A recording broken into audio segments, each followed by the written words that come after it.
It's an earthquake. Nope, I just didn't tighten the arm down on the camera. So it's not you, it's me, but you probably weren't paying attention in the first 30 or probably 3 or 4 seconds. So you may not have even noticed it. We are in chapter 36 of Genesis, and this is where we get one of the best names in the Bible. I know we say, he's the King of Kings and his name is above all names, but when it comes to really cool names, we're going to find one here. And it's by somebody who really shouldn't have been there in the first place, but this is what he did. So, like, share, comment, give me some feedback. Love to hear it. We're in Genesis 36. I'm going to read a little bit of this because you got to get a couple of these names are the best in the Bible, I think. So, it starts out. This is the account of the descendants of Esau, also known as Edom. And I'm reading in the New Living Translation, mostly because the names are not quite as good in the original Hebrew. I like the way we've translated them, so we're gonna go that way. So Esau married two young women from Canaan. Adah, the daughter of Elon the Hittite, not Elon Musk, but that's probably where his name came from, and Oholibamah, the daughter of Anah and the granddaughter of Zibeon the Hivite.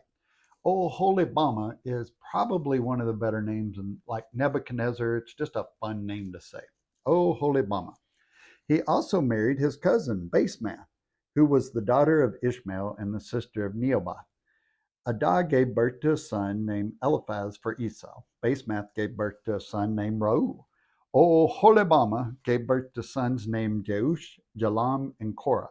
All these sons were born to Esau in the land of Canaan.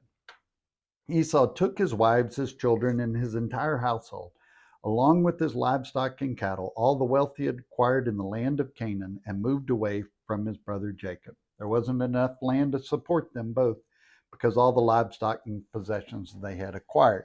So remember in the last one we they met up, he was scared of Esau and he was like, "No, everything's good. Let's go our separate ways." So that's where we're at now. They're going their separate ways. So uh, then it goes into this is the account of Esau's descendants from the Edomites who lived in the hill country of Seir. I won't go through all of those names because most of them aren't really as good as Oholibamah, but uh, some of them are pretty good. But Esau also had sons through Oholibamah, the daughter of Anai and granddaughter of Zibeon. Their names were Jeush, Jalam, and Korah. These are the descendants of Esau who became the leaders of various clans. So as we kind of go through some of these names, we'll see names like Korah and Nahath and names that will come up later. They'll be really relevant. But what God's trying to show us here is this is where those names connect. So let's see, the descendants, then we'll skip on down. These are the kings who ruled in the land of Edom before any king ruled over the Israelites. Bela, son of Beor, who ruled in Edom from his city of Danakahah. Then Bela died. Jobab, I like that. I'm pretty sure I grew up with Jobab, son of Zerah from Basra, became king in his place. So this is telling us all the different kings and kind of where they were, and then we'll drop on down. These are the names of the leaders of the clans descended from Esau who lived in the place named for them: Tanah, Alva, Jahath, Oholabamah, Elah, Pinan, Kenaz, Timah, Mizbar, Magdal, and Aram. These are the leaders of the clans of Edom listed according to their settlements in the land that they occupied. They all descended from Esau, the ancestor of the Edomites. And this is important because they needed to know who was in the Esau clan and who wasn't, so they would know who they could associate with, marry, all kinds of stuff like that. So that's uh, chapter 26. So let's kind of break that down, or 36. Let's break that down a little bit. So the history of the patriarchs ends, and the history of the 12 tribes really begin. So Esau and Edom are the same thing. Names change as you kind of go through time, but one of the purposes of this is to show the prophetic blessings of Isaac were coming to pass. Everything that he had been blessed with the land, and Esau was going to lose it, and all of that's happening right now. So Esau and Edom are associated with rebellion. In Deuteronomy 23, Moses says, "Do not abhor an Edomite, because they're kinsmen of Israel." So it's still family, even though we're not supposed to intermarry and do a lot of the other things. We're not supposed to hate them either. So the entire Bible talks about family relationships in terms of tribal viewpoint. That was just the culture. They were tribes. We'll get a little bit more into that as we go, but that's a good kind of mindset as you're reading this. Don't think of how we live, think of how they live, the context that they lived in. An interesting point is all of Esau's sons were born inside the promised land, and Jacob's were all born outside. So this is important because Jacob's were all brought into the promised land, the land of blessings, and Esau removed all of his. He removed his family from the blessing. So what a blessing for a leader who leads your family into God's promises, not away from them. Imagine knowing that the decision you made was to pack up your family and lead them away from God's blessings. Sometimes I think when we're talking about getting a job or moving or different things, one of the last things we consider is that group of people that are around us that hold us accountable. I got a text this morning. A friend of mine and I, we're going to start a little group, just guys to kind of give a little accountability, help each other a little bit. We're going to start that next week, which by the time you see this is probably 2 weeks ago, but we'll see how that goes. So how many of us have removed our family or our children out of a blessing because we just weren't following God's will?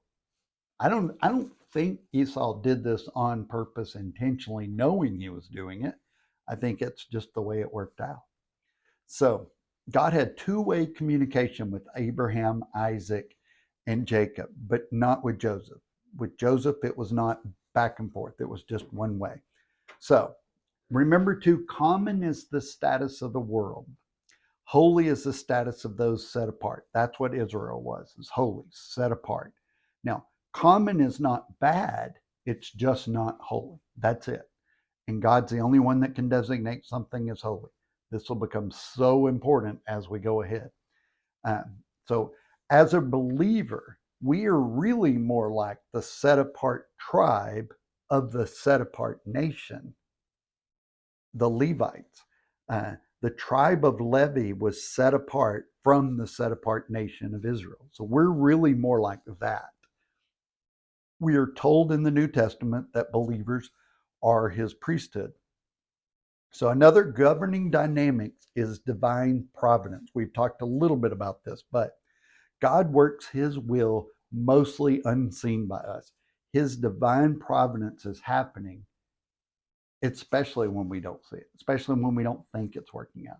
But all of us can look back and think of a time when God's providence was clearly at hand because what was supposed to happen, or maybe what should have happened, didn't.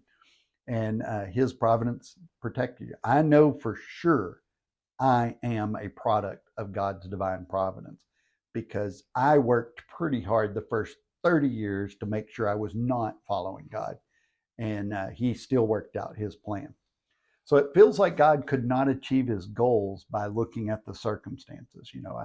I just lost my job, or I'm hurt, or I lost a relationship, or it's impossible. Well, yeah, looking at the circumstances, yeah, but God doesn't look at the circumstances. He didn't have to.